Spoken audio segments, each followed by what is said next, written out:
Xavi Uber nos preguntaba cómo encajan escuela, educación formal y comunidad en los procesos de empoderamiento de los jóvenes. ¿Hay continuidad entre ellas? ¿Hay ruptura? Ahí os la dejo.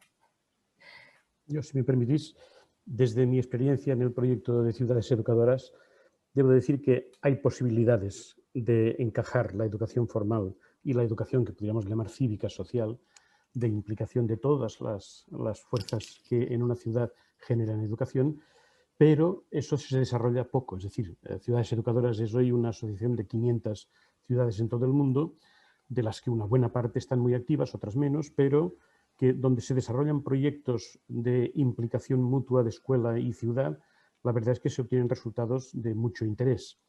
Ahora, es verdad que generalmente hablando, las paredes de las escuelas son poco porosas y que de las escuelas fluye poca educación hacia la ciudad y de la ciudad entra poco civismo a las escuelas, lo cual no quiere decir que sean incívicas, pero que entra poco la vida ciudadana, más que el civismo. Por tanto, hay potencialidades de desarrollo muy, muy grandes que dependen, y vuelvo a decir lo que antes ya anuncié, dependen de la responsabilidad política de los ayuntamientos, que activen tanto como puedan las capacidades educativas que tienen, desde las empresas, a los sindicatos, a los clubes deportivos, a las asociaciones musicales, a todo tipo de formación cultural, social, etcétera, etcétera.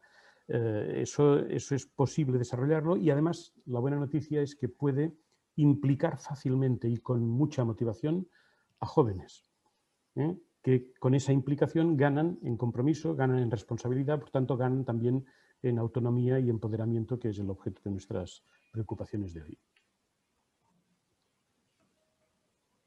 Yo, por la experiencia así como en proyectos comunitarios de barrio, ¿no?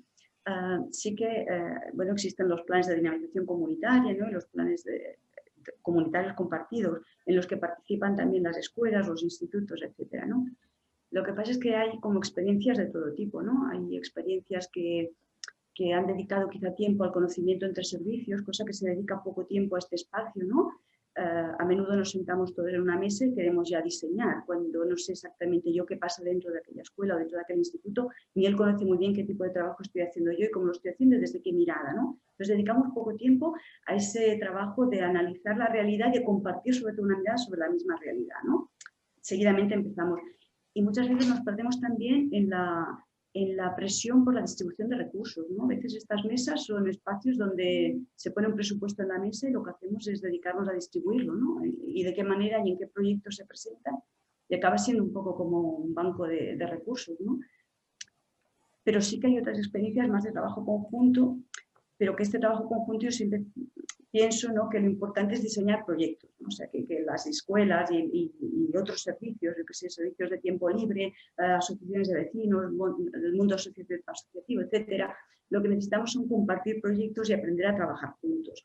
Y esto yo creo que tendríamos que aterrizarlo en cosas más concretas, ¿no? Y que a veces estos planes comunitarios se pierden como en grandes ideas, ¿no?, y en grandes no sé, grandes planteamientos, ¿no?, que acaban desgastando bastante, sobre todo lo que es el tejido más asociativo o más vecinal de los vecinos.